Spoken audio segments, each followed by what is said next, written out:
రాష్ట్ర వ్యాప్తంగా జరుగుతున్న ప్రతి అంశంతో పాటు రాష్ట్ర రాజకీయాలలో జరిగే వాస్తవాలను కూడా చర్చించే ప్రయత్నం చేద్దాం. సో యావత్ భారతదేశ వ్యాప్తంగా ఒకే రకమైన చర్చ కొనసాగుతుంది. ఎల్నివో ప్రభావంతో పూర్తి స్థాయిలో కరువు ఛాయలు రాబోతున్నాయి, చాలా స్పష్టంగా కూడా కరువును అనుభవిస్తున్నాం అనేది అందరి నోటా వస్తున్న మాట. నిజానికి వాతావరణంలో వచ్చిన మార్పులు కూడా గట్లనే కనబడుతున్నాయి. ఎందుకంటే వర్షాకాలంలో వర్షాలే కొట్టాలి, కానీ ఇప్పుడు ఎండలు కొడుతున్న పరిస్థితి కనబడుతుంది. అంటే రేపు కాలాలు కూడా మారిపోతాయా? ఎందుకంటే ఈ ఎల్నివో ఎఫెక్ట్తో పూర్తి స్థాయిలో ఇబ్బందికరమైన పరిస్థితి అయితే చాలా స్పష్టంగా కనబడుతున్నాయి.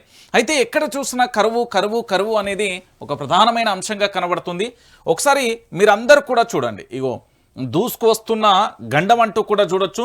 దూసుకు వస్తున్న సూపర్ ఎల్నివో 1870లో వచ్చిన దానికి మించి ఉంటుందని బ్రిటన్ వాతావరణ సంస్థ వార్నింగ్ ఇచ్చిపోయిన పరిస్థితి కనబడుతుంది. ఏమని చెప్తున్నారు అంటే ఇక్కడ ప్రపంచవ్యాప్తంగా సూపర్ ఎల్నివో ప్రభావం ఇలా అంటూ చూడొచ్చు. సెప్టెంబర్ నాటికి మరింత బలపడుతుందన్న నిపుణులు. 2027లోనూ ప్రభావం ఉంటుందని హెచ్చరిక. రాష్ట్రంపై తీవ్ర ప్రభావం. 45 రోజులవుతున్న పెద్ద వానలు లేవు. 33% వర్షపాత లోటు. అత్యధికంగా హనుమకొండలో 66%, మెడ్చల్, వరంగల్, నిజామాబాద్, వనపర్తి, జోగులాంబ, గద్వాల జిల్లాలలోనే 50% పైగానే ఇక వర్షాలు లేక మాడిపోతున్న మొలకలు, ప్రాజెక్టులకు రాని వరద, పడిపోతున్న భూగర్భ జలాలు, 40 డిగ్రీలకు చేరవుతున్న ఉష్ణోగ్రతలు అంటూ కూడా చూస్తున్నారు. సో ఇక్కడ చూడొచ్చు, ఇది నిజామాబాద్ జిల్లాకు సంబంధించి దర్పపల్లి మండలంలో సాగునీరు అందక ఎండుతున్న వరికి సంబంధించి. ఇది హుస్నాబాద్లో పత్తి మొలకలు ఎండిపోతున్న నీళ్లు ఎండిపోకుండా ఉండే అందుకు నీళ్లు పోస్తున్న రైతులు ఈ పక్కన.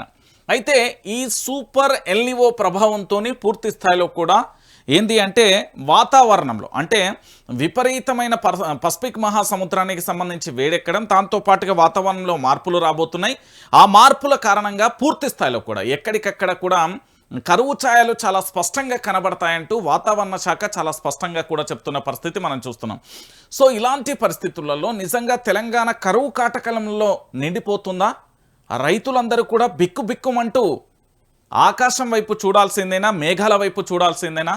లేదు, అలాంటి పరిస్థితి తెలంగాణకు రాకూడదనే గతంలో 10 సంవత్సరాలు పరిపాలించిన కల్వకుంట్ల చంద్రశేఖరరావు ఎలాంటి కరువు వచ్చినా గోదావరి జలాలను ఉపయోగించుకొని లేదా మన తెలంగాణ రాష్ట్రంలో పారుతున్న ఏవైతే నదులు ఉన్నాయో ఆ నదులను ఉపయోగించుకొని మనం 3 పంటలు పండించవచ్చు, త్రాగునీరు సాగునీరుకు పరిశ్రమలకు కానీ ఎలాంటి ఆటంకం రాదు అంటూ కూడా గతంలో చాలా స్పష్టంగా చెప్పిండు. అయితే దానికి సంబంధించిన నిదర్శనం కూడా మీకు చూపించే ప్రయత్నం నేను చేస్తా. ఎందుకంటే దాని రిలేటెడే ఒకసారి చూడండి. ఇక్కడ గలగల గోదావరి ఆంధ్రాకు పారి 14/7/2026 సాయంత్రం 6 గంటల నుంచి 15/7/2026 సాయంత్రం 6 గంటల వరకు గత 24 గంటలలో ఏపీకి పారిన నీళ్లు 1.4 టీఎంసీలు. ఈ సీజన్లో వృధాగా పోయిన నీళ్లు 81.1 టీఎంసీలు. మేడిగడ్డ వద్ద ప్రస్తుతం నీటి ప్రవాహం 16,120 క్యూసెక్ల నీరు. దేశమంతటా కరువు వచ్చిన, నేను మళ్ళీ చెప్తున్నా, దేశమంతటా కరువు వచ్చిన మనకు కరువు ఛాయలు లేకుండా ఉండేందుకు నిజంగా కల్వకుంట్ల చంద్రశేఖరరావుకు ఆయనను హ్యాట్సప్ చేయాల్సిందే, ఏ మాట కామాట. ఎందుకంటే ఇక్కడ పత్రికలన్నీ కూడా చూడండి, ప్రపంచవ్యాప్తంగా సూపర్ ఎల్నివో ప్రభావం ఇలా అంటూ కూడా చాలా స్పష్టంగా కూడా మ్యాప్లేసి మరీ చూపెడుతున్నారు. కానీ తెలంగాణకు అలాంటి పరిస్థితి ఇప్పుడు లేదు. రాకుండా ఉండేందుకు ప్రభుత్వాలు, ఇక్కడ ఉండే ఇరిగేషన్ శాఖ, ఇక్కడ ఉండే అధికారులు పూర్తి స్థాయిలో కూడా సక్రమంగా విధులు నిర్వహించి మనకొచ్చే వరదను సక్రమంగా ఉపయోగించుకుంటే, ముఖ్యమంత్రి మంచి నిర్ణయాలు తీసుకుంటే మనకి ఎలాంటి ఇబ్బంది ఉండదు, ఉండబోదు, రాదు. ఇది అవునన్నా కాదన్నా సత్యం, నిజం నిప్పు లాంటిది అంటారు చూడు, గదగిరి. ఎందుకంటే ఇప్పుడు ప్రస్తుతం మేడిగడ్డ అనే ప్రాజెక్టు దగ్గర, మేడిగడ్డ దగ్గర పూర్తి స్థాయిలో ఆ బ్యారేజీ దగ్గర 16,120 క్యూసెక్ల నీరు ప్రవాహం కొనసాగుతుంది. మన తెలంగాణ భూభాగం నుంచి వెళ్తున్న ఈ నీటిని మనం ఎత్తిపోయలేకపోవడం వల్ల కేవలం 24 గంటలలో ఆంధ్రప్రదేశ్కు 1.4 టీఎంసీల నీళ్లను వాళ్ళ ప్రాజెక్టులలో నింపుకున్నారు. అంటే ఒకసారి మీరు అందరూ కూడా ఆలోచించాల్సిన విషయం. ఇంకోటి, ఈ ఏది మేడిగడ్డ బ్యారేజ్ ద్వారా వృధాగా పోయిన నీళ్ళు ఎంతో తెలుసా? 81.1 టీఎంసీలు. మీరు అనుకున్నట్టు 1 టీఎంసీ 2 టీఎంసీలు కాదు, 81.1 టీఎంసీల నీళ్లు వృధాగా పోయింది. అంటే ఈ రాష్ట్రానికి సంబంధించిన ముఖ్యమంత్రిని మనం నిందించవచ్చు, ఈ రాష్ట్రానికి సంబంధించిన అధికారులను మనం నిందించవచ్చు అనేది అందరి ఎజెండా ఉండొచ్చు. కానీ అది కాదు. ఏంది అంటే అధికారులకు సంబంధించి ఒక స్పష్టమైన ఆదేశాలు, అంటే అధికారులు పూర్తి స్థాయిలో ఇటు ఉన్నత కింది స్థాయి అధికారులకు ఆదేశాలు ఇవ్వడంలో కానీ ముఖ్యమంత్రికి చెప్పేటోళ్ళు లేని పరిస్థితి కనబడింది. ఎందుకంటే ఇక్కడ ఉన్న ప్రాజెక్టులను కనుక వినియోగించుకుంటే మనకు కరువు అనేదే మనం చూడం. భారతదేశంలో ఏ రాష్ట్రంలోనైనా కరువు అనేది చూస్తారేమో, కానీ మన రాష్ట్రంలో మాత్రం కరువు అనేది చాలా స్పష్టంగా కనబడదు. మన ప్రభుత్వాలు ముందస్తు ఆలోచనతోని, మన ప్రభుత్వాలు ముందస్తు వ్యూహాలతో పోతే ఏం కాదు. ఇక చూడుర్రి, కృష్ణా భీమా సంగమం వెలవెల అంటూ చూడొచ్చు. ఓవైపు కృష్ణానది జలాలను ఎత్తిపోసేందుకు తెలంగాణ నీటి హక్కులను కాలరాస్తూ ఏపీ కర్ణాటక చకచక పావులు కదుపుతున్నాయి. మరోవైపు ఇప్పటికే తెలంగాణలోకి కృష్ణానది ప్రవేశించే ప్రాంతం నారాయణపేట జిల్లా కృష్ణ మండలం తంగిడి వద్ద కృష్ణా భీమా నదుల సంగమ ప్రదేశం నీళ్లు లేక ఇలా వెలవెలబోతున్నది. ఇప్పటికే ఇలా ఉంటే రేపు ఏపీ కర్ణాటక ప్రాజెక్టుల మూలంగా తెలంగాణకు కృష్ణా జలాలను మొత్తానికే దక్కకుండా పోతాయన్న ఆందోళన కూడా వ్యక్తమవుతున్నది. ఇక్కడ వీళ్ళ రాజకీయ స్వార్థాల కోసం, వాళ్ళ పదవుల కోసం, వాళ్ళ యొక్క స్నేహం కోసం, వాళ్ళ వ్యాపారాల కోసం చేసే నీచ రాజకీయాలకు బలవుతున్నది తెలంగాణ సమాజం. మీరేమన్నా అనుకోర్రి, మీరు ఎట్లనైనా ఆరోపణ చేసుకోర్రి, మీరు ఎట్లనైనా తిట్టుకోర్రి, కానీ నేను చెప్పేది మాత్రం నిజం. ఎందుకంటే ఇక్కడ ఏపీ ఉన్ను కర్ణాటక ఈ 2 రాష్ట్రాలు చేయడం వల్ల మన తెలంగాణకు రావాల్సిన నీటి హక్కులను కాలరాడమే కాకుండా ఏకంగా కృష్ణా భీమా సంగమం సంబంధించి ఇది ఎట్లా వెలవెలబోతుంది చూడు. నీటి సుక్కలేక మొత్తం ప్రాజెక్టులకు ఎక్కడికక్కడ పూర్తి స్థాయిలో కూడా వీళ్ళు చేసే ఈ దుర్మార్గమైన, అంటే నీటి హక్కులను మనం రక్షించుకోలేకపోతున్నాం. ఎందుకంటే మన ప్రాంతం వాడు మన గురించి ఆలోచిస్తాడు, కానీ పరాయి ప్రాంతం కోసం సేవలు అందించేటోడు మన గురించి ఎందుకు ఆలోచిస్తాడు? ఒకసారి తెలంగాణ సమాజం అంతా కూడా ఆలోచించాల్సిన విషయం ఇది. ఎందుకంటే పారింది బాబు పాచిక. బనకచెర్ల కోసమే, ఇక చూడుర్రి, బనకచెర్ల కోసమే నావాలి నజరాన, తుంగభద్రకు సమాంతర రిజర్వాయర్ నిర్మాణం, అధ్యయనానికి కేంద్ర సర్కార్ సైతం ఏర్పాట్లు, 9 మందితో CWC high level committee, AP Karnataka సహా తెలంగాణ ఈఎన్సీకి చోటు, 6 నెలలలో నివేదిక ఇవ్వాలని కేంద్రం ఆదేశాలు. ఇప్పటికే 3 రాష్ట్రాలతో కేంద్ర జలశక్తి మంత్రి భేటీ, తెలంగాణ జల హక్కులకు తీరని అన్యాయం జరుగుతున్నది. ఇక పడవున మేడిగడ్డ, అండగా దేవాదుల, ఎల్నివో పరిస్థితులలో ఆపద్బాంధుగా మారిన ప్రాజెక్టు, కేసీఆర్ రీడిజైన్తో ఎత్తిపోతల పథకానికి జవసత్వాలు, స్వరాష్ట్ర ఉద్యమానికి ఏది జెర్సీ 2001లోనే శంకుస్థాపన, ఒక బ్యారేజ్ కూడా లేకుండానే నిర్మాణానికి శ్రీకారం, ప్రత్యామ్నాయ చర్యలు, కరువుకు అవసరమైన వ్యవసాయ ప్రణాళికలు ఏవి, ప్రకటనలకే కేంద్ర ప్రభుత్వానికి సంబంధించి పరిమితి, రైతులలో అవగాహన కల్పించని వైనం, వరి వద్దంటారు ఏం చేయాలో చెప్పరు, 6 తడి పంటలేస్తే సర్కారు కొంటదా, 6 తడి పంటలకు విత్తనాలే కరువు, కొనుగోళ్లపై ఇప్పటికీ ఇవ్వని భరోసా అంటూ కూడా చూస్తున్న పరిస్థితి కనబడుతుంది. నేను ఒక వీడియో చూసిన, మీకు చెప్పాలనుకుంటున్నా. ఎందుకంటే తెలంగాణను మోసం చేసే చాలామంది రోతగాళ్ళు ఉన్నారు ఈ తెలంగాణలో. ఎందుకంటే ఇట్లా గోదావరి నది పారుతూ ఉంటే ఇక్కడికి సంబంధించి ఇగో ఇట్లా నదులు ఉంటాయి. మన ఇది గోదావరికి సంబంధించినది. ఇగో ఈ ప్రాంతంలో మేడిగడ్డకు సంబంధించి ఉంటుంది. అయితే ఇంకొకటి ఏంటంటే కొందరు వాదన ఏంది అంటే ప్రాజెక్టుకు సంబంధించి కేసీఆర్ తీసుకొచ్చి ఇక్కడ మేడిగడ్డ బ్యారేజ్ చేసి ఇట్లా స్పష్టంగా కూడా చాలా అద్భుతంగా నిర్మాణం చేసాడు. కానీ కొంతమంది ఏమంటారంటే కాంగ్రెస్ పార్టీకి అనుకూలమైన మీడియా సంస్థలు కావచ్చు, కాంగ్రెస్ పార్టీకి సంబంధించిన వ్యక్తులు కావచ్చు, గిట్లా చక్కగా గిట్లా కొట్టొచ్చు కదా అంటారు. తోక తెలియదు ఈక తెలియదు ఇష్టం వచ్చినట్టు చెప్పే ప్రయత్నం చేస్తారు. ఎందుకంటే వాళ్ళ బాసులను మెప్పియాలి కాబట్టి. ఈ తెలంగాణలో మీరు చాలా స్పష్టంగా కూడా చూడుర్రి, మేడిగడ్డ ప్రాజెక్ట్ అనేది ఇప్పుడు తెలంగాణ రాష్ట్రానికి ఆపద్బాంధవులు లెక్క ఉండబోతుంది. కేసీఆర్ కట్టిన కాళేశ్వరం ప్రాజెక్టే ఈ తెలంగాణకు ఆపద్బాంధువుగా నిలవబోతున్నది. ఎందుకంటే ఓ పక్కన ఇది ప్రభుత్వానికి సంబంధించిన పేపరు, ఎందుకంటే మన మంత్రి గారి పేపర్ కాబట్టి మీకు చూపెట్టే ప్రయత్నం చేస్తున్నా. ఇందులో చాలా స్పష్టంగా చెప్పిరు. ఏంటి అంటే ఇదిగో ప్రపంచవ్యాప్తంగా సూపర్ ఎల్నివో ప్రభావం అంటూ కూడా చూడొచ్చు. 1870 నాటి పరిస్థితులు అని వీళ్ళు చెప్పిరు. కానీ విపక్షమైన పేపర్ ఏం చెప్తుంది, పూర్తి స్థాయిలో కూడా ఇగో ఇక్కడ కర్ణాటక ఏపీ చేస్తున్న దొంగ పనుల వల్ల మన నీటి హక్కులను కోల్పోతున్నామని ఇక్కడ స్పష్టంగా చూపించింది. ఇంకొక అంశం ఏంటంటే ఇది విపక్ష పార్టీకి సంబంధించిన పేపర్, ఇది నమస్తే తెలంగాణ. ఈ పేపర్కు సంబంధించి మీరు అందరికీ ఎందుకు చూపెడుతున్నా అంటే ఇక్కడ చూడరు, ఇక్కడ చాలా స్పష్టంగా కూడా చూపించిల్లు. మొత్తానికి ఈ సీజన్లో వృధా పోయిన నీళ్లు 81 టీఎంసీలు వృధా పోయినాయి. వీళ్ళ పేపర్ ఏమో కరువు వస్తున్నది, ప్రపంచవ్యాప్తంగా వస్తున్నది, తెలంగాణ ఒకటే కాదు అని వీళ్ళు చెప్పే ప్రయత్నం చేస్తున్నారు. కానీ విపక్షానికి సంబంధించి చాలా స్పష్టంగా ఇక్కడ మేడిగడ్డ దగ్గర ఇప్పటికే 16,120 టీఎంసీల నీరు అనేది ప్రవాహం కొనసాగుతుంది. ఇక్కడ పూర్తి స్థాయిలో 81.1 టీఎంసీలు అనేది వృధాగా పోయినాయి. వీటిని గనక మనం ఒడిసి పట్టుకుంటే ఈరోజు కరువు అనేది ఉండబోదు కదా అనేది చాలా స్పష్టంగా చెప్తాను. ఇంకొక విషయం ఏంటంటే మీరందరూ కూడా ఆలోచించుర్రి. చాలామంది ఇష్టం వచ్చినట్టు మాట్లాడతారు. ఎందుకంటే ఇప్పుడు ఈ జర్నలిజంలో ఏమైపోయిందంటే ఒక్కొక్కరు ఒక్కొక్క పార్టీకి బయటికి ఒక రంగు వేసినా ప్రజల కోసం అని చెప్పినప్పటికీ కూడా వాస్తవాలను చెప్పడంలో మాత్రం ఎవరు లేరు అనేది చాలా స్పష్టంగా కనబడుతుంది. ఎందుకంటే ఇప్పుడు నేను అప్పుడు ప్రశ్నించినా ఇప్పుడు ప్రశ్నిస్తున్నా, అందరి లెక్క కాదు కదా.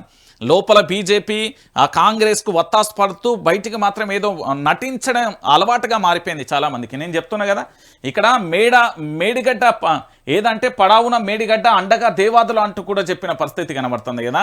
ఇది కేసీఆర్ యొక్క రీడిజైన్తో ఎత్తిపోతల పథకానికి జవసత్వాలు వచ్చినాయి. ఎల్నివో పరిస్థితులు వచ్చినా కూడా ఇప్పుడు ఆపద్ బాంధవ్గా మారినాయి ఈ ప్రాజెక్టులను కనుక కరెక్ట్గా ఉపయోగించుకుంటే రాష్ట్రానికి కరువు అనేది ఉండదు, రాబోదు. ఇది గుర్తుపెట్టుకోరు. కానీ ఇష్టం వచ్చినట్టుగా నోరున్నది కదా అని ఏది పడుతుంది మాట్లాడితే మాత్రం మంచిగా ఉండదు అనేది తెలంగాణ సమాజం కూడా వార్నింగ్ ఇస్తుంది. భవిష్యత్తులో వాళ్ళు కూడా ఏం చేయాలనో అదే చేస్తారు. ఎందుకంటే ఈ సూపర్ ఎల్నివో ప్రభావంతో తెలంగాణ రాష్ట్రానికి ఏంది అంటే పూర్తి స్థాయిలో కరువు కాటకాలు వస్తాయి. రైతులందరూ చాలా భీకరమైన పేదరికంలోకి వెళ్ళిపోతారు అని చెప్తున్నాను. కానీ ఇక్కడ ఉన్న మన గోదావరి జలాలను సంబంధించి అటు కన్నపల్లి పంప్ హౌస్ కానీ ఇటు మేడిగడ్డ కానీ లేదా బ్యారేజ్లు కానీ రిజర్వాయర్లు కానీ కెనాల్లకు సంబంధించి పూర్తి స్థాయిలో గోదావరి జలాలను ఒడిసి పట్టుకుంటే మనం కరువు అనేది చూడకుండా ఉండొచ్చు. దాని వ్యూహకర్త చేసిందే కేసీఆర్ సారథ్యంలో దాదాపుగా 200 మంది ఇంజనీర్లతో పనిచేసిన ప్రాజెక్ట్ అది. ఇక ఇది ఇట్లున్నదా, ఇది ప్రభుత్వ వైఫల్యం బాజాత్తుగా చెప్పొచ్చు. గల్ల ఇట్లా కాలర్ ఎగరేసి చెప్పొచ్చు. ఎందుకంటే అయ్యా గోదావరి జలాలను మీరు దాదాపుగా 81.1 టీఎంసీల నీరు వృధాగా పోయింది, దాన్ని ఎందుకు ఒడిసి పట్టలేదని అడగొచ్చు మనం. నేను చెప్తున్నా కదా. ఇక చూడుర్రి, నాకు ఒక విషయం నిన్న చాలా స్పష్టంగా చూసిన. ఇప్పుడు రాష్ట్ర ముఖ్యమంత్రి కల్వకుంట్ల తారక రామారావు కాదు, రాష్ట్రానికి కాంగ్రెస్ పార్టీ ముఖ్యమంత్రి యనుమల రేవంత్ రెడ్డి. నేను కాంగ్రెస్ పార్టీ ముఖ్యమంత్రి అంట. తెలంగాణ ప్రాంత ప్రజల కోసం ఎప్పుడైతే పనిచేస్తారో అప్పుడు మాట్లాడుకుందాం. కానీ ఇప్పుడు కేటీఆర్కి ఏం పని ఢిల్లీలో చూడు ఒకసారి.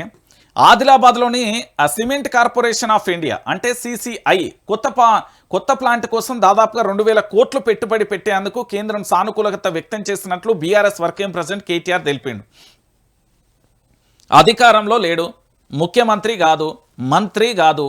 తెలంగాణ ప్రాంత ప్రజలు బీఆర్ఎస్ పార్టీకి సంబంధించి నాటి టీఆర్ఎస్ పార్టీ ఏదైతే ఉందో నేడు బీఆర్ఎస్ పార్టీకి సంబంధించి ఉద్యమ పార్టీ కాబట్టి ఆ పార్టీ కోసం పూర్తి స్థాయిలో కూడా దానికి ప్రాతినిధ్యం వహిస్తూ ప్రజల పక్షాన పోరాటం చేస్తున్నాడు కేటీఆర్. అది నిర్మోహమాటంగా చెప్పొచ్చు.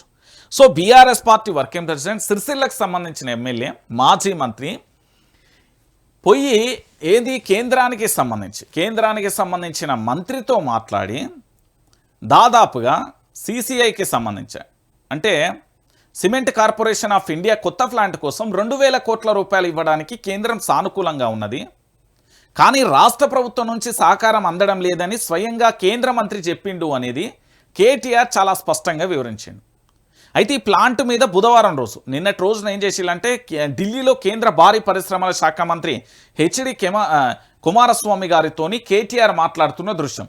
వీరితో పాటు అటు జోగురామన్న కానీ, ఎందుకంటే ఆదిలాబాద్ జిల్లాకు సంబంధించి జోగురామన్న ప్రాతినిధ్యం వహిస్తాడు, ఇంకొకటి మన పార్లమెంటుకు సంబంధించి పూర్తి స్థాయిలో మన తెలంగాణ గలం బలం ధలం బలం ఇప్పుడు మనకు ఓన్లీ వద్దిరాజు రవిచంద్ర మాత్రమే కాబట్టి ఆయన కూడా మీటింగ్లో పాల్గొన్నాడు.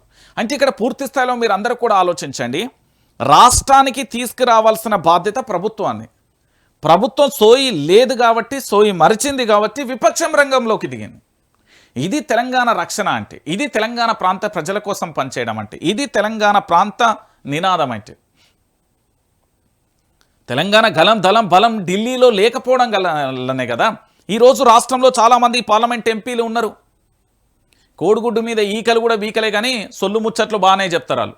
ఈ రాష్ట్రాన్ని తెచ్చింది ఏమీ లేదు, రాష్ట్రాన్ని అభివృద్ధి చేసింది ఏం లేదు, కానీ సొల్లు ముచ్చట్లు చెప్పుర్రంటే షాన్నే చెప్తారు. అది అందరికీ తెలిసిన విషయమే.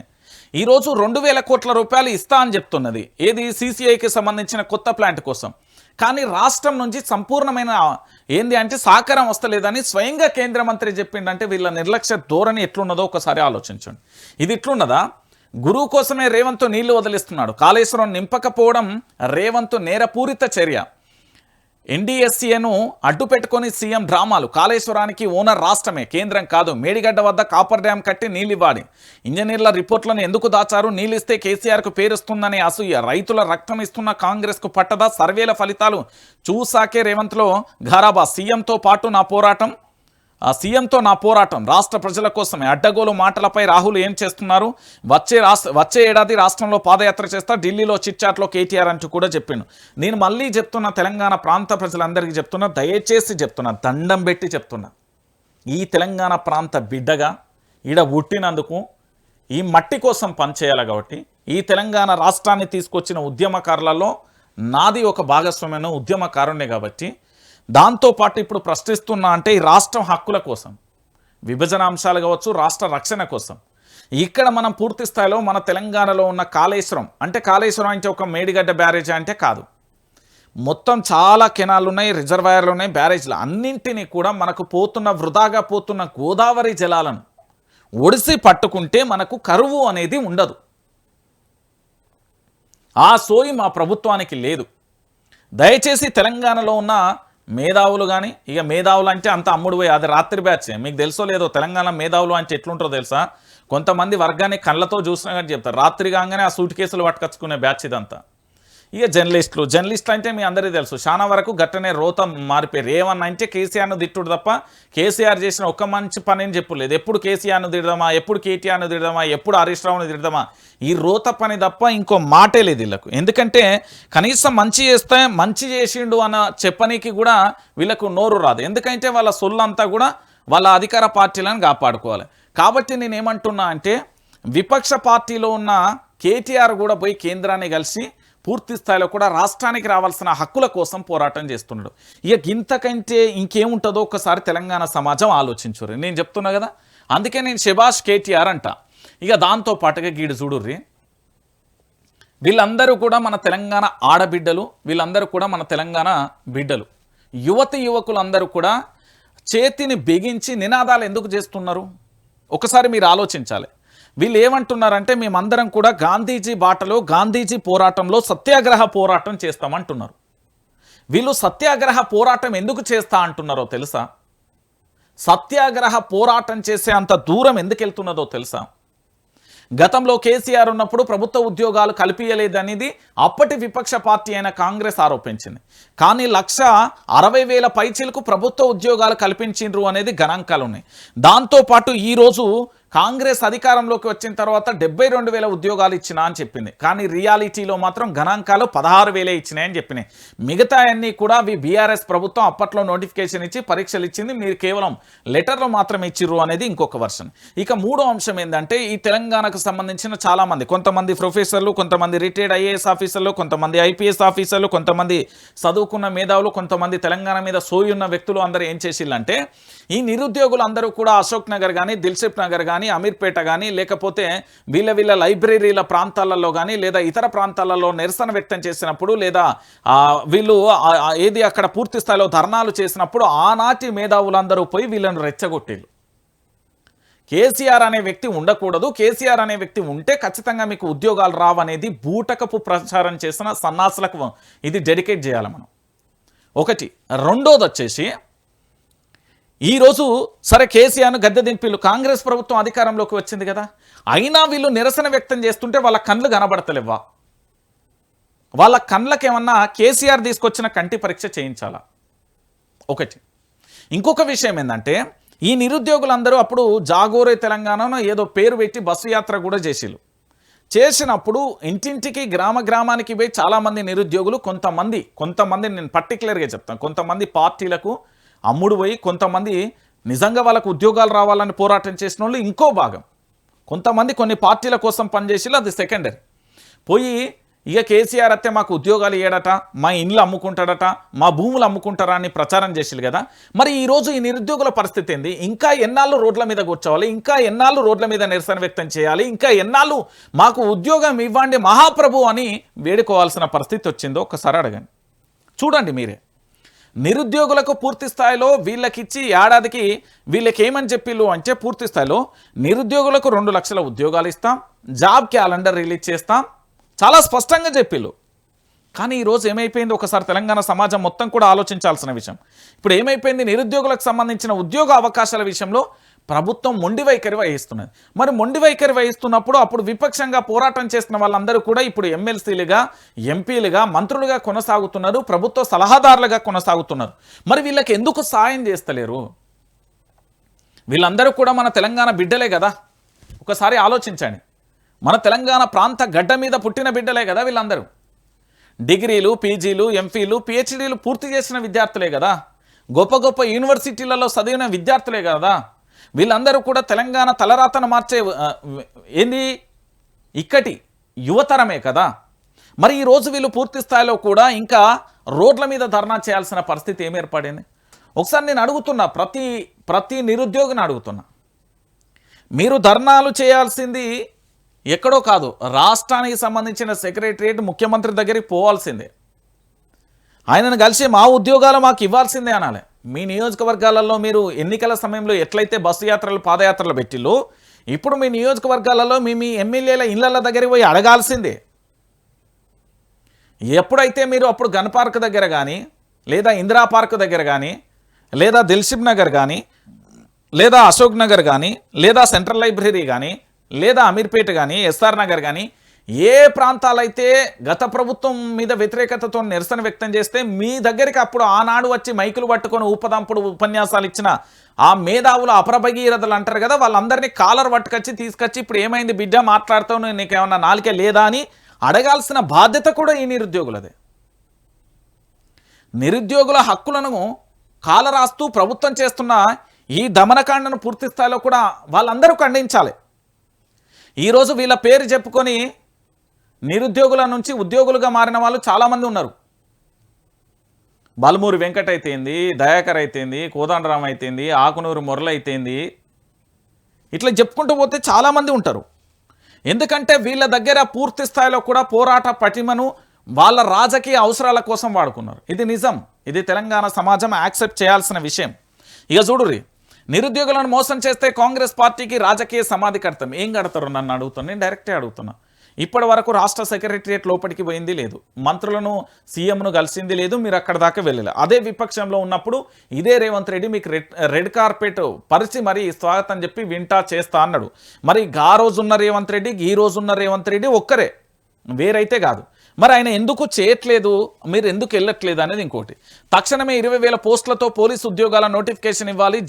జీపీఓ, మెగా డిఎస్సి, గ్రూప్ పోస్టులు వెంటనే విడుదల చేయాలి. జాబ్ క్యాలెండర్ ఏమైంది? సర్కార్పై నిరుద్యోగ జేఏసీ నేతల కన్నెర్ర. జిల్లాల నుంచి తరలివచ్చిన నిరుద్యోగుల ఆందోళనతో దద్దరిల్లిన ధర్నా చౌక్ అంటూ కూడా చూస్తున్న పరిస్థితి కనబడుతుంది. నేనేమంటున్నా అంటే నిరుద్యోగులకు సంబంధించి పూర్తి స్థాయిలో మీ యొక్క ఆశయం చాలా గొప్పది, మీ పోరాటం అద్భుతం. కానీ మీ పోరాటాన్ని, మీ ఆశయాన్ని రాజకీయ అవసరాల కోసం వాడుకునే సన్నాసులను రానియకుర్రి. మీరు నేరుగా ముఖ్యమంత్రితో ఢీకొట్టండి, ఢిల్లీకి బోర్రి, ఆ రాహుల్ గాంధీని, ప్రియాంక గాంధీని, సోనియా గాంధీని, మల్లికార్జున్ ఖర్గేని అడుగుర్రి, ఆ కేసీ వేణుగోపాల్ని అడుగుర్రి, ఆ మీనాక్షి నటరాజన్ అడుగుర్రి. దాంతోపాటు ముఖ్యమంత్రిని నేరుగా అపాయింట్మెంట్ తీసుకొని మీరు అందరూ అక్కడికి పోరు. ఇవ్వకపోతే ఆయన కాన్వాయ్ ఉంటుంది, ఆయన ఇల్లు ఉంటుంది, ఆయన సెక్రటరియట్ ఉంటుంది. మీరు ఏంది 40 లక్షల మంది నిరుద్యోగులు ఉన్నారు, ఏం తమాషా? ఎందుకు ఇయ్యాడండి? మీ పోరాటానికి ఆయన దిగి రావాలి. ఎంతసేపు అండి? నిరుద్యోగులు 40 లక్షల మంది నిరుద్యోగులు కలిస్తే, మనందరం కలిస్తేనే కదా ఈరోజు ఇక్కడ కూర్చున్న వాళ్ళందరూ కూడా తెలంగాణ ఉద్యమంలో పార్టిసిపేట్ చేసిన వాళ్ళే కదా. మరి ఆనాడు తెలంగాణ ఉద్యమంలో పాల్గొన్న వీళ్ళందరూ ఇప్పుడు మరో పోరాటానికి నాంది పలికితే తప్పేంది? ఉద్యోగ అవకాశాల కోసం. ఈరోజు వాళ్ళు అడిగేది కేవలం ఉద్యోగాల కోసమే కదా. సత్యాగ్రహ ఇగో వాళ్ళకి ఏం చేసినా దున్నపోతు మీద వానగొచ్చినట్టు. నేను చెప్తున్నా కదా ప్రభుత్వానికి, మీరు నేరుగా తలపడాల్సింది రాష్ట్ర ముఖ్యమంత్రి రేవంత్ రెడ్డితోనే. నేను చెప్తున్నా, రాష్ట్ర ముఖ్యమంత్రి యనుమల రేవంత్ రెడ్డితోనే మీరు పూర్తి స్థాయిలో పోరాటం చేయాలి. ఆయన దగ్గరికే పోవాలి, ఆయన అపార్ట్మెంటే తీసుకోవాలి తప్ప ఇంకా ఆయన దగ్గర పోయినా ఈయన దగ్గర పోయినా ఆ ఫేస్బుక్లో సోషల్ మీడియాలో పోస్టులు పెట్టుడుగా డైరెక్ట్గా వాళ్ళ దగ్గరికి పోవాలి. వాళ్ళకి ఇంటెలిజెన్స్ లేదా, పోలీసు వ్యవస్థ లేదా? మాకు ఉద్యోగం ఇస్తావా, నువ్వు రాజీనామా చేస్తావా, గంతే డిమాండ్. సత్యాగ్రహం ఆ పోరాటాలు చేసే అంత సీన్ ఇప్పుడు లేదు. అంతగానో మనం కూర్చొని ఏంది అంటే అంత లేదు. మీరు ఇప్పుడు ఢిల్లీకి సంబంధించి అది కాక్రోచ్ పార్టీ ఇది చూస్తున్నారు కదా, ఎన్ని రోజుల వాళ్ళు చేయబట్టి. మీరు అందరూ చూడుర్రి, నేను చెప్తున్నా కదా. ఉద్యమం అనేది డిజిటల్ విప్లవం అవుతుందేమో కానీ ప్రాక్టికల్గా మీరు చేయాల్సిన ఉద్యమం ఇదే పోరాట స్ఫూర్తిని సెక్రటరియట్ పోయి ఆడ కూకుర్రి, రేవంత్ రెడ్డి దగ్గర ఇంటి దగ్గర పోయి కూకుర్రి. ఆనాడు నువ్వే చెప్పినావు, ఈరోజు ఎందుకు చేస్తలేవు అని అడుగుర్రి. అంతే తప్ప ఇక్కడ కూకున్నంత మాత్రాన్ని ఎవరు రారండి, నేను చెప్తున్నా కదా. ఇక దాంతోపాటుగా ఇంకొక విషయం ఏంటంటే, కొడంగల్ ఎన్నిక రద్దు చేయాలి, సీఎం రేవంత్ రెడ్డికి 2 ఓట్లు ఉన్నాయి. అఫిడవిట్లో తప్పుడు ప్రచారం చూపిన సిఈసి మౌనం ఎందుకు? ఇక్కడ ప్రజాప్రతినిధ్య చట్టం ఉల్లంఘనపై సెక్షన్ 31 ప్రకారం విచారణ జరపాలి, కేసు పెట్టి ఏడాది జైలు శిక్ష వేయాలి. మీనాక్షికి ఒక న్యాయం, రేవంత్కు ఒక న్యాయమా?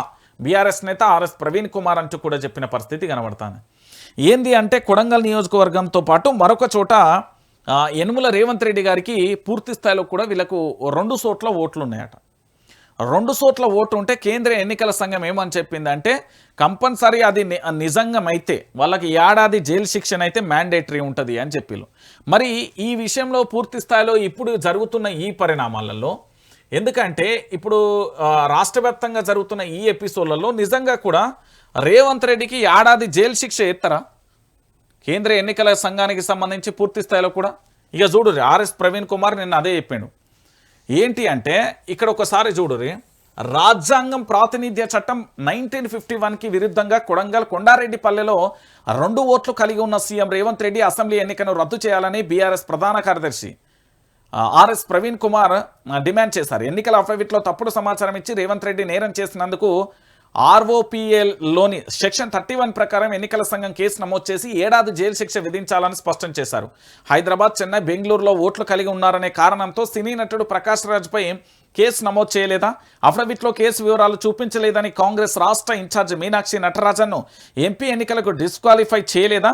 మరి వారికో న్యాయం, రేవంత్ రెడ్డికి మరో న్యాయం అని సూటిగా ప్రశ్నించిండు. నిజంగా కూడా ప్రకాష్ రాజ్ విషయంలో, ఎందుకంటే ఆయనకు హైదరాబాద్, చెన్నై, బెంగళూరులో 3 చోట్ల ఓటు ఉన్నదని ఆయన మీద ఎఫ్ఐఆర్ కూడా అయింది. అప్పట్లో పెద్ద రచ్చరచ్చ అయింది అది. దాని తర్వాత మీనాక్షి నటరాజన్కు సంబంధించి మొన్న కేసుకు సంబంధించిన వ్యవహారంలో ఆమెకు కూడా డిస్క్వాలిఫై అయింది.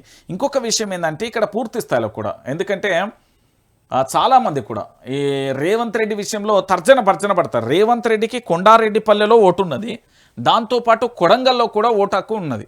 అంటే రేవంత్ రెడ్డికి TES 027403 ఎపిక్ నెంబర్తో, సీరియల్ నెంబర్ 974తో, కొడంగల్లో 601తో, కొండారెడ్డిపల్లెతో ఓటు ఉన్నది.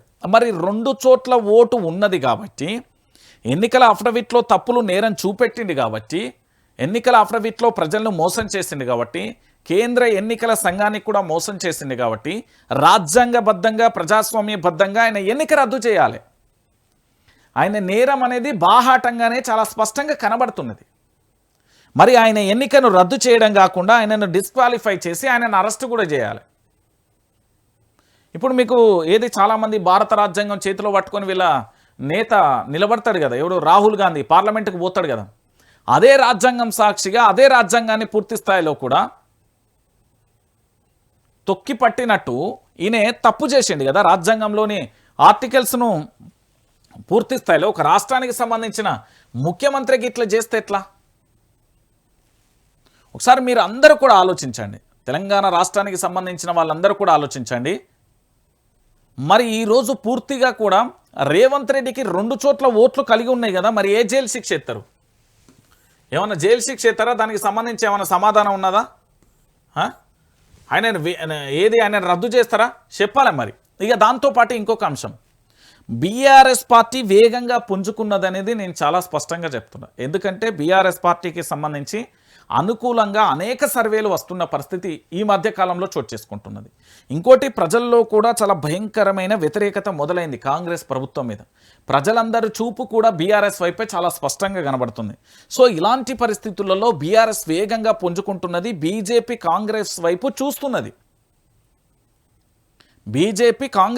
చూస్తున్నది. Congress MP Renuka Chowdhury social media video viral అంటూ కూడా చూస్తున్న పరిస్థితి కనబడుతుంది. ఆమె ఏదో లిఫ్ట్లో వెళ్తున్న తరుణంలో ఏమని చెప్పింది అంటే, ఈ మన తెలంగాణలో కాంగ్రెస్ పార్టీ అనేది అందపాతాళానికి పడిపోతున్నది. కానీ ఇక్కడ విషయం ఏంటంటే ఇదే కాంగ్రెస్ పార్టీ మనది గ్రాఫ్ పడిపోతున్నది, బీఆర్ఎస్ పార్టీ రెట్టింపు ఉత్సాహంతో వాళ్ళది పెరిగిపోతున్నది. ఇంకొక వైపు ఏంటంటే బీజేపీ కూడా కాంగ్రెస్ వైపే చూస్తున్నది. ఎవరన్నా పూర్తి స్థాయిలో కూడా తెలంగాణలో పాగా వేయడానికి, అంటే రాష్ట్రంలో జరుగుతున్న ప్రతి పరిస్థితిని కూడా చూడండి. మొన్నటికి మొన్న సర్వే వచ్చినప్పుడు ఏది 80 స్థానాలకు పైగా బీఆర్ఎస్ఏ గెలుస్తుంది అని చెప్పారు. మళ్ళా అంతకుముందు ఒక సర్వే వచ్చినప్పుడు కూడా బీఆర్ఎస్ వైపే ఉన్నాయి 90 స్థానాలు అని చెప్పారు. అంతకుముందు సర్వే వచ్చినప్పుడు 100 స్థానాలకు పైగా బీఆర్ఎస్ఏ అని చెప్పారు. ఇప్పటికిప్పుడు ఎన్నికలు జరిగిన 80 పైకి సీట్లు కూడా బీఆర్ఎస్ఏ అనే చెప్తున్నారు. అంటే రోజు రోజుకు బీఆర్ఎస్ గ్రాఫ్ అనేది గణనీయంగా పెరగడానికి ప్రధానమైన కారణం ఏంటో తెలుసా? ప్రభుత్వం తమంతట తమ ఏది వేళ్లతోని వాళ్ళ కళ్ళు వాళ్ళే పొడుచుకుంటున్నారు. 6 గ్యారెంటీలు 13 అంశాలను పక్కన పెట్టినా గత ప్రభుత్వం అమలు చేసిన పథకాలను అమలు చేయలేకపోవడం, ప్రాజెక్టుల విషయంలో ద్వంద్వ వైఖరిని చాలా విషయంలో, దాంతోపాటు నోటిదుల, సొల్లువాగుడు, సొల్లు కాంట్రవర్సీ పదాలు, బూతు పదాలు, రెచ్చగొట్టే విషయాలు అంతా ఆగమాగం అడివడిమ మాట్లాడుతున్నారు. పిచ్చోన్ చేతుల రాయి లెక్క మాట్లాడుతున్నారు. సో ప్రజలు అందరూ చూస్తున్నారు. ఇప్పుడు ఎల్నివో ప్రభావమా, ఆడ ఏది మేడిగడ్డ ద్వారా 16,000 క్యూసెక్ల నీరు పోతా అంటే వాటిని ఎందుకు వాడుకుంటలేరు?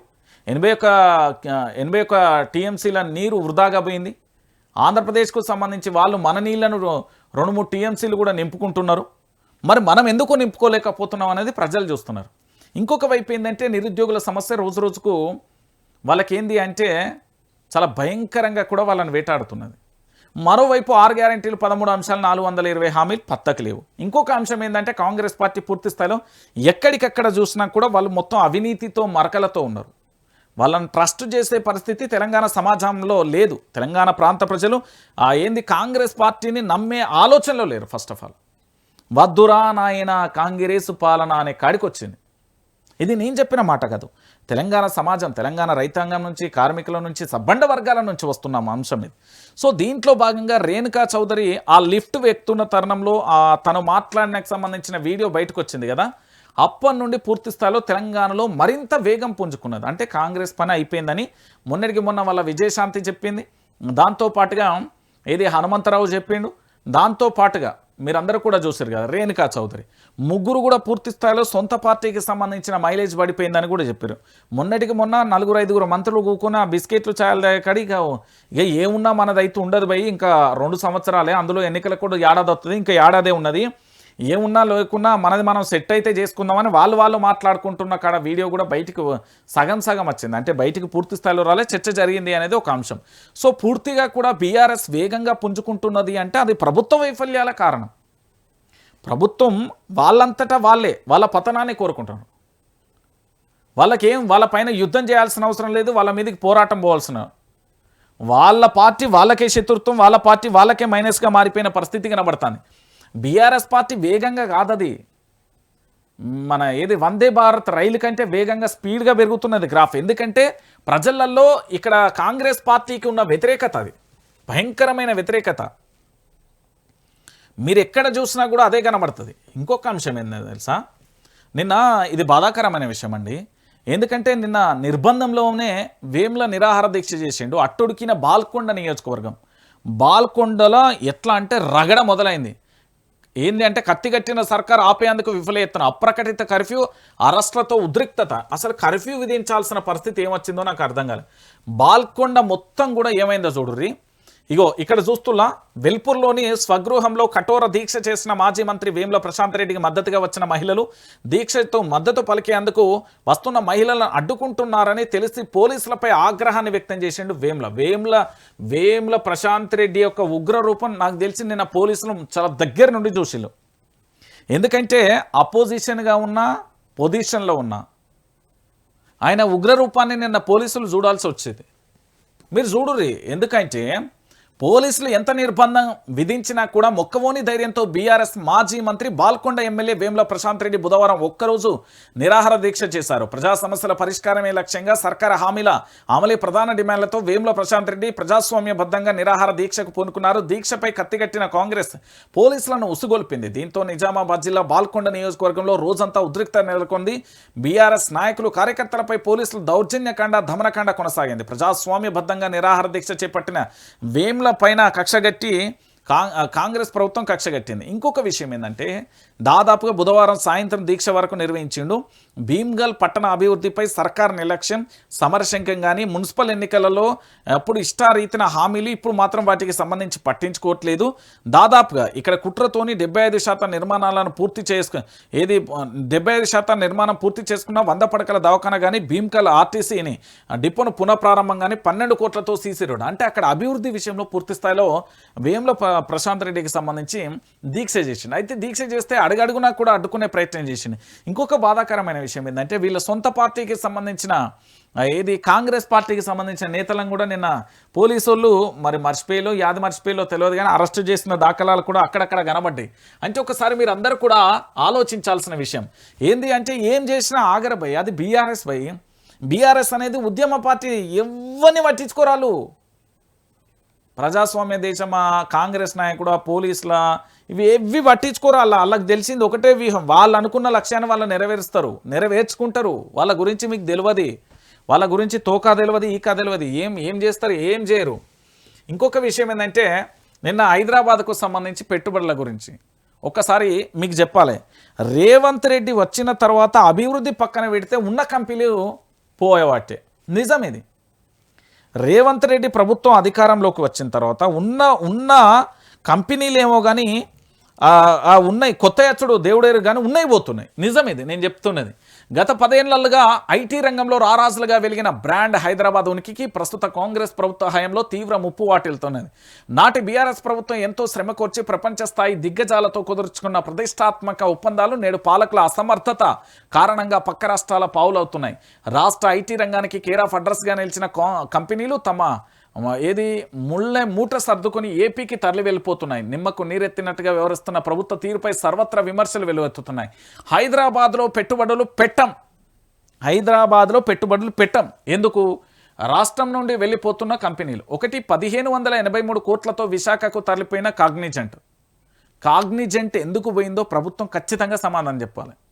చెప్పకపోతే తెలంగాణలో ఉన్న మేధావులు కాదు, ఇక్కడి యువత చదువుకున్న పోరగాలు బట్టలు ఇప్పుతారు ప్రభుత్వాన్ని. నేను మళ్ళీ చెప్తున్నా, కాగ్నిజెంట్ అనేది తెలంగాణ గడ్డ మీకెళ్ళి హైదరాబాద్కి నుంచి ఎందుకు పోయింది, అది విశాఖకు పోవాల్సిన అవసరం ఎందుకు ఏర్పడింది? మన హైదరాబాద్ కంటే విశాఖ అంత అద్భుతంగా తయారు చేసిండా చంద్రబాబు? లేదు కదా. హైదరాబాద్ అనేది చంద్రబాబు కూడా కాదు, ఇది మన నిజాం ప్రభు నుండి వస్తున్నది. నిజాం ప్రభు కంటే ముందుగాల నుంచే ఇక్కడ అభివృద్ధి జరుగుతున్నది. ఎవరెవరో అన్ని రోత మాటలు, సోది ముచ్చట్లు, సొల్లు ముచ్చట్లు చెప్తారు కానీ కాదు. మరి ఈరోజు కాగ్నిజెంట్ అనే కంపెనీ ఎందుకు వెళ్ళింది? రాష్ట్ర ప్రభుత్వంతో మొదట ఎంఓయూ చేసుకున్న కాగ్నిజెంట్ అనూహ్యంగా ఆంధ్రప్రదేశ్కు వెళ్ళిపోవడానికి కారణాలు తెలంగాణ సమాజానికి చెప్పాలి. ఇప్పటికే చేజారిన $15 బిలియన్ ప్రతిష్టాత్మకమైన గూగుల్ ఏఐ హబ్, రాష్ట్రం నుండి వరుసగా వెళ్ళిపోతున్న ప్రతిష్టాత్మకమైన సంస్థలు, తీవ్రంగా దెబ్బతింటున్న ఐటీ రంగం, ఉద్యోగ అవకాశాలు కోల్పోయి రోడ్డున పడుతున్న నిరుద్యోగులు, దావోస్ నుంచి లక్షల కోట్లు పెట్టుబడులను ఉత్తమాటేనా? కొత్త సంస్థలు వస్తలేవు, పాత కంపెనీలు ఉండటం లేదు. కంపెనీలను నిలుపుకోవడంలో పూర్తిగా విఫలమైన ప్రభుత్వం ఎందుకు పోతున్నాయి? హైదరాబాద్లో రోడ్లు మంచుకున్నాయి, నీటి వనరులు మంచుకుంది, మంచి రవాణా వ్యవస్థ ఉంది, తాగునీరు అద్భుతంగా ఉంది, ఇక్కడ భద్రత బాగున్నది, ఇక్కడ సర్వీసులు బాగున్నాయి. అన్ని వనరులు ఉన్న హైదరాబాదును వదిలేసి ఏ వనరు లేని విశాఖకు ఎందుకు కాగ్నిజెంట్ పోయింది? మళ్ళా మొన్నటికి మొన్న అది ఏఐకి సంబంధించిన గూగుల్ ఏఐ హబ్కు సంబంధించి $15 బిలియన్ సంబంధించి ఎందుకు చేజారింది? రాష్ట్ర ముఖ్యమంత్రి ఎందుకు సమాధానం చెప్తలేడు? రాష్ట్రానికి సంబంధించిన ఐటీ మంత్రి ఎందుకు దుద్దిల్ల శ్రీధర్ బాబు చెప్పట్లేదు? అరే నాకు అర్థం కాని విషయం ఏంటంటే కాగ్నిజెంట్ ఎంఓఈ కుదుర్చుకున్నది కదా, అయినా కూడా విశాఖకి ఎందుకు తరలిపోయింది?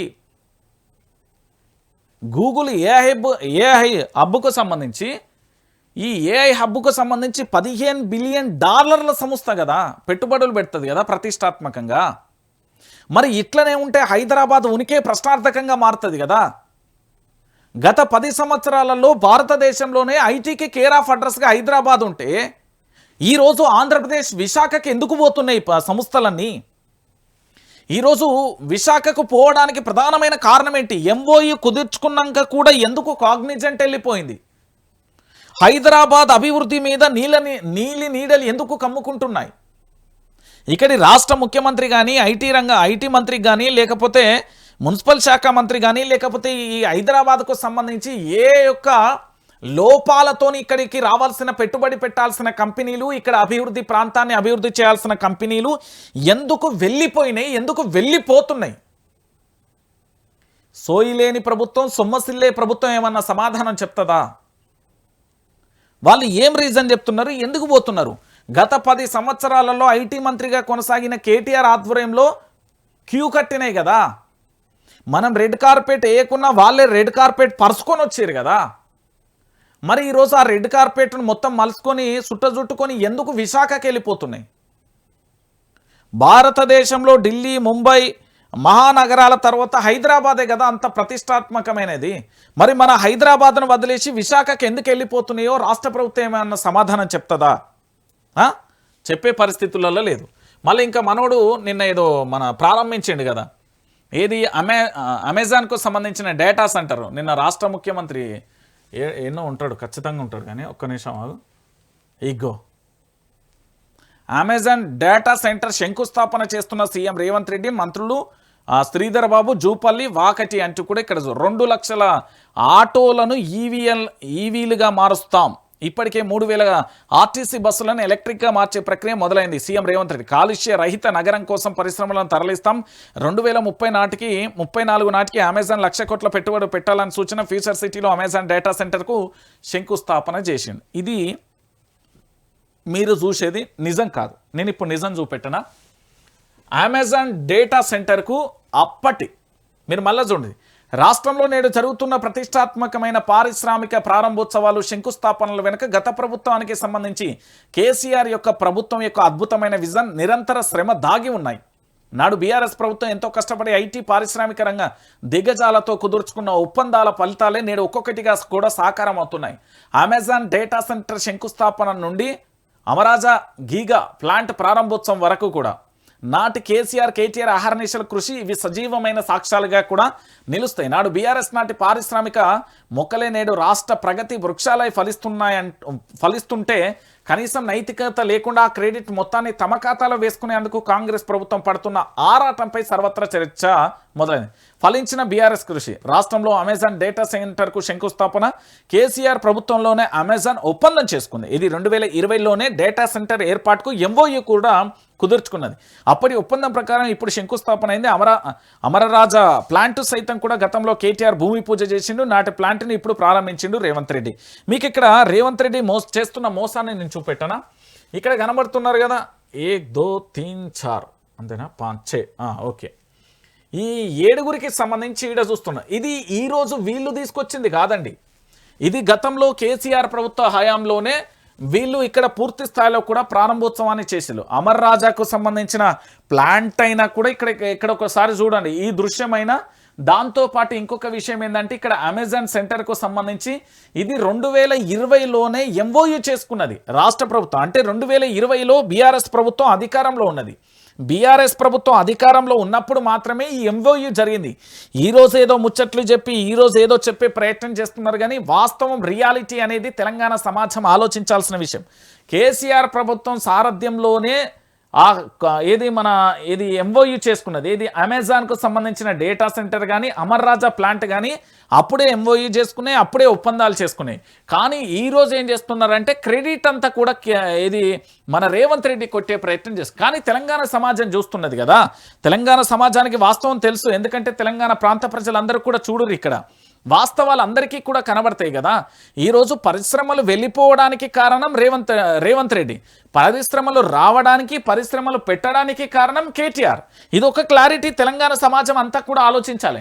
ఎందుకంటే నేను చాలా సందర్భాలలో వైఆర్టీవీలో మీరు అందరూ కూడా చూస్తూనే ఉంటారు, నేను అన్నీ కూడా వాస్తవాలను చెప్పే ప్రయత్నం చేస్తాను. ఎందుకంటే చాలామంది చాలా రకాలుగా మాట్లాడతారు, కానీ నేను చెప్పేది మాత్రం నిజం.